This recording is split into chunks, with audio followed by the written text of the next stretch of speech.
Kita perlu memaafkan dan ini merupakan salah satu daripada nilai utama dalam bulan Ramadan dan juga bulan Syawal terutama sekali.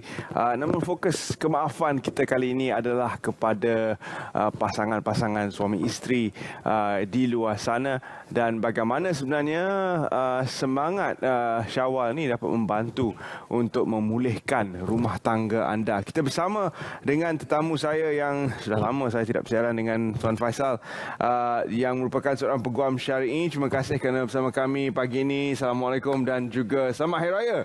Waalaikumsalam Terren. Maaf Zahir dan batin kepada Terren dan juga semua penonton. Selamat pagi Malaysia. Dah lama tak lama juga tak bersama dengan Terren ni. Hari Raya kat mana Tuan Faisal? Saya tahun ni kerana dah 2 tahun kita tak berpeluang beraya. Jadi saya beraya di Dong, Rauk Pahang. Sebelah mak mertua saya lah. Sebab mak ayah saya ada dengan kami di Kuala Lumpur. Jadi insya-Allah lah saya akan ambil kesempatan lepas ni nak balik beraya sekejap di Bagan Datuk Perak. Sampai besok. So Terren beraya di mana? Penang Penang. Nasi kandar. Nasi kandar. Tapi tak boleh nasi kandar. Raya-raya kena makan rendang. Dia kena makan makanan yang di rumah lah. Nasi kandar ni dia pack. Bukan satu je nasi kandar beratok. Semua nasi kandar beratok. Aduh. Semua beratur. Betul lah tu. Ramai pengunjung dari luar Tuan Faisal. Betul. Baik, kita bertumpu kepada kemaafan. Rasanya kita pun perlu memaafkan mereka yang datang dari luar KL tak pernah makan nasi kandar Penang. Mereka pun menyumbang kepada barisan yang begitu panjang. Kita perlu maafkan. Mungkin kita rasa alamak kenapalah korang ni datang ramai-ramai. Susah aku nak dapat nasi kandar favourite aku. Tapi kita perlu memahami keadaan. Apabila kemaafan itu diterjemah kepada rumah tangga, lain pula ertinya Tuan Faisal. Silakan. Macam mana kita nak beri definisi kemaafan di dalam suasana rumah tangga? Okey, Terren dia cantik Terren mulakan dengan nasi kandar. Nasi kandar. Terliur saya. Sebenarnya begitu jugalah dalam alam rumah tangga kan, sebagai suami isteri ya. Apatah lagi di waktu raya ni kan. Sebagai contoh dah 2 tahun ni kita tak balik beraya di kampung. Betul. Sampai kita ramai tu yang terlupa turn siapa tahun ni. Turn belah rumah isteri ke ataupun turn belah suami, sebab 2 tahun dah terlupa dah kan. Betul.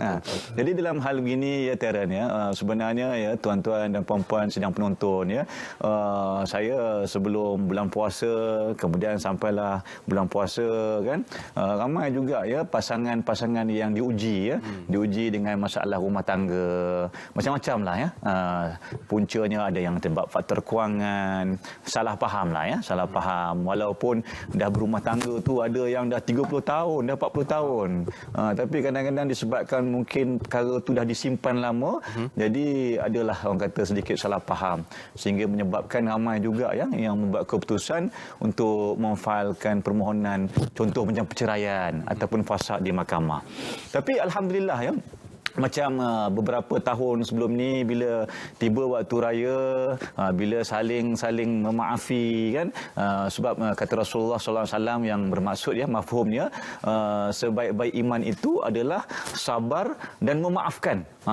Jadi begitulah dalam urusan rumah tangga ni.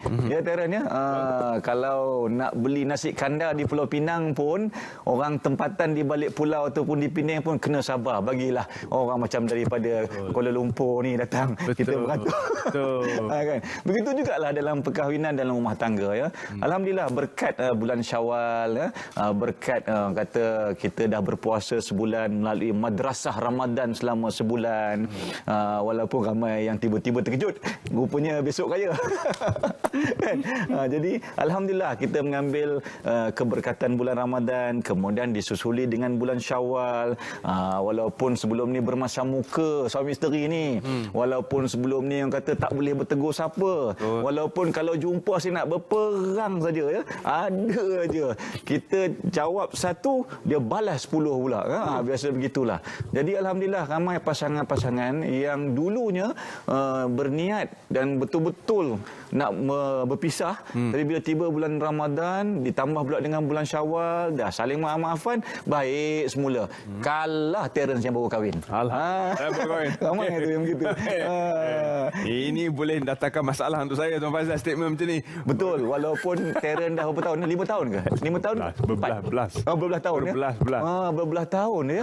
Tapi nampak macam baru kahwin. Ya ke? Saya pun begitu juga kot. Kalau Tuan Faizal keluar statement, Terence baru kahwin, habis. Yang dekat rumah dah call.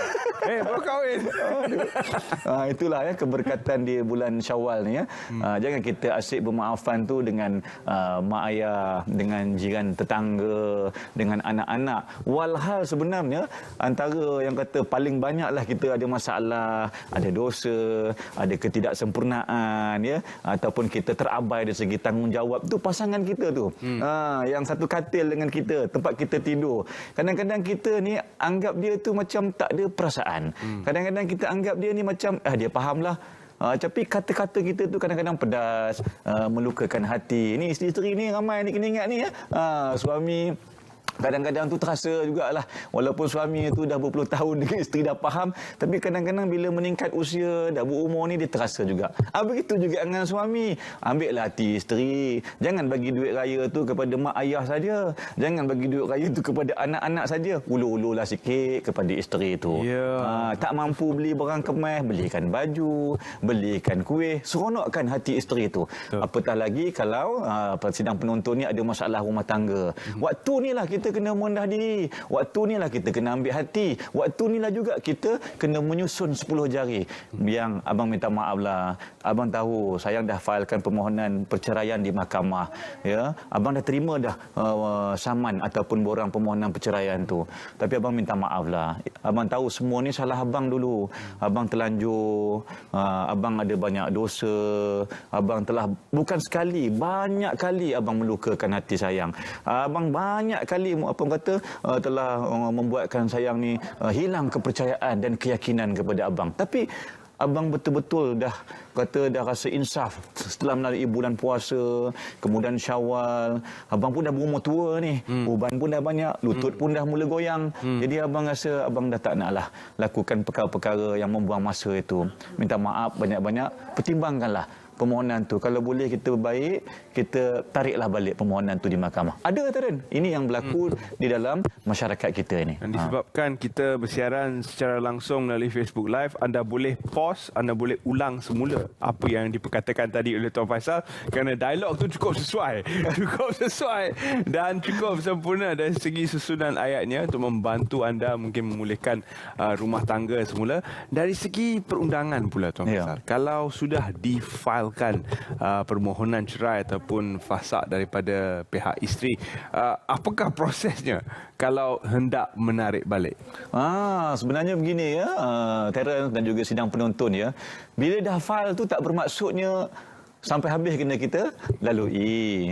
Sebenarnya bila orang kata bila kita file permohonan perceraian ataupun fasakh oleh seorang isteri yang dah lama tak tahan, hilang sabar ni. Ya, memang tadi sebaik-baik iman itu adalah sabar dan pemaaf. Tapi ada dalam satu kaedah fiqh yang mengatakan bahawa ad-darar yuzal, kemudaratan itu wajib kita hilangkan.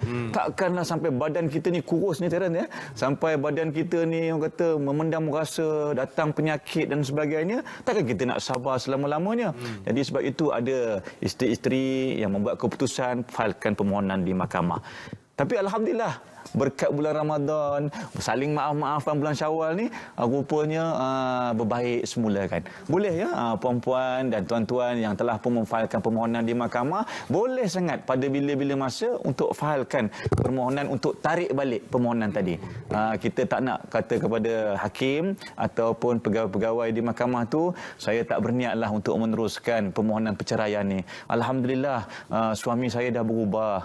Alhamdulillah, isteri saya dah berubah perangainya dalam bulan puasa dan bulan Ramadan ni. Jadi saya nak tarik baliklah permohonan tu. Boleh sangat. Memang digalakkan, diraikan. Tak ada siapa dalam dunia ni, termasuk hakim, termasuk peguam, termasuk pegawai agama ke semua, tok kadi ke semua, nak runtuhkan sebuah masjid yang dibina dengan perih jerih, ya, iaitu rumah tangga tu kan. Ada 1% pun kalau peluang untuk berbaik, kita gunakan 1% tu. Kita lupakan 90% tu. Maka baikkanlah hubungan tadi. InsyaAllah boleh kita tarik balik di mahkamah. Ingat ya tuan-tuan dan puan-puan dia, gunakanlah bulan puasa ni dan juga bulan Ramadan dan juga bulan Syawal ni. Baik, lupakanlah yang lama tu. Kata orang, kita tengok yang di depan. Yang dilepas itu, yang lepas-lepas itu, jadikan panduan, jadikan pengajaran. Agar masa depan kita ni lebih teratur hidupnya. Lebih bahagia. Kita kena ingat, kita ni mati boleh bila-bila masa saja. Jadi sementara hidup ni hargailah pasangan. Jadi begitulah Terence. Menjawab pada apa yang Terence tanya tadi dan beberapa yang bermain di dalam fikiran para penonton ni, boleh sangat. Memang digalakkan dan dialu-alukan. Baik, Tuan Faizal, kepada yang sudah pun melalui prosesnya, kepada yang sudah pun bercerai, akhir kata kepada mereka yang telah pun melalui proses penceraian dan sebagainya, kemaafan tu juga adalah suatu yang mungkin perlu bagi mengubati luka yang lama dan sebagainya. Apakah nasihat Tuan Faizal kepada pasangan yang telah pun mengakhiri rumah tangga mereka, telah pun bercerai, dan pada bulan Syawal ini, message untuk mereka? Ya gini ya. Maaf itu satu konotasi yang sangat besar dan susah sebenarnya Terence, ya. Apatah lagi kalau kita ni telah dianiaya, kita ini telah dicurangi, kita dah hilang kepercayaan, sampai peringkat ada yang masuk hospital kena pukul dan sebagainya. Tapi bila kita memaafkan orang itu, Allah akan angkat darjat kita. Itu janji Rasulullah sallallahu alaihi wasallam yang telah pun terbukti. Ramai orang bila dia berjiwa besar, dia memaafkan pasangan dia apa semua ni, maka Allah akan sempurnakan hidupnya, beri ketenangan. Walaupun dah bercerai. Apatah lagi kalau ada anak-anak Terence, ada anak-anak ni, jadi kita gunakanlah anak-anak itu sebagai orang kata untuk menyatukan hubungan walaupun dah bukan suami isteri, sebagai kawan, sebagai sahabat karib. Kadang-kadang saya pernah dengar ada pasangan itu dia kahwin kali kedua, tetapi pasangan dia yang lama yang lebih mengetahui dia suka makan apa dan ubat apa yang dia perlu makan. Tapi hubungan mereka cantik, tak perlu bergaduh, tak perlu berperang. Tapi itulah kata orang kan, ada orang kata berat mata memandang, berat mata memikul. Tapi insya-Allah ambil keberkatan bulan Syawal ini, di samping kita berpuasa 6, ya, jangan lupa puasa 6 ya. Kemudian kita saling bermaaf-maafan, ziarah menzari, lupakanlah yang lama walaupun dia itu bekas suami aku, walaupun dia itu bekas isteri aku, tetapi hubungan kami sebagai kawan akan diteruskan. Apatah lagi kalau ada anak yang menjadi orang kata tanggungjawab bersama kita untuk memberi kasih sayang yang seadil-adilnya. Yang penting tu, maaf tu. Ya. Bila kita dah maaf ni, lega tau Terence. Lega. Rasa alhamdulillah, tak ada apa dah. Maksudnya lega. Kosong dalam ni, boleh kita fokus benda lain. Fokus kerja, fokus untuk orang kata meningkatkan diri, ataupun fokus untuk mungkin nak cari pasangan hidup yang baru. Ya, insya-Allah itu satu yang baik di bulan ini. Terima kasih kita ucapkan kepada Tuan Faizal kerana sudi bersama kami dalam Sahabat Pagi Malaysia, dan kita ucapkan selamat Hari Raya sekali lagi kepada Tuan Faizal sisi keluarga. Terima kasih banyak-banyak. Begitu jugalah kepada Terence dan seluruh ahli keluarga Selamat Pagi Malaysia, ya. Terima kasih. Dan semua penonton semua. Maaf zahir dan batin dari saya. Terima kasih Tuan Faizal.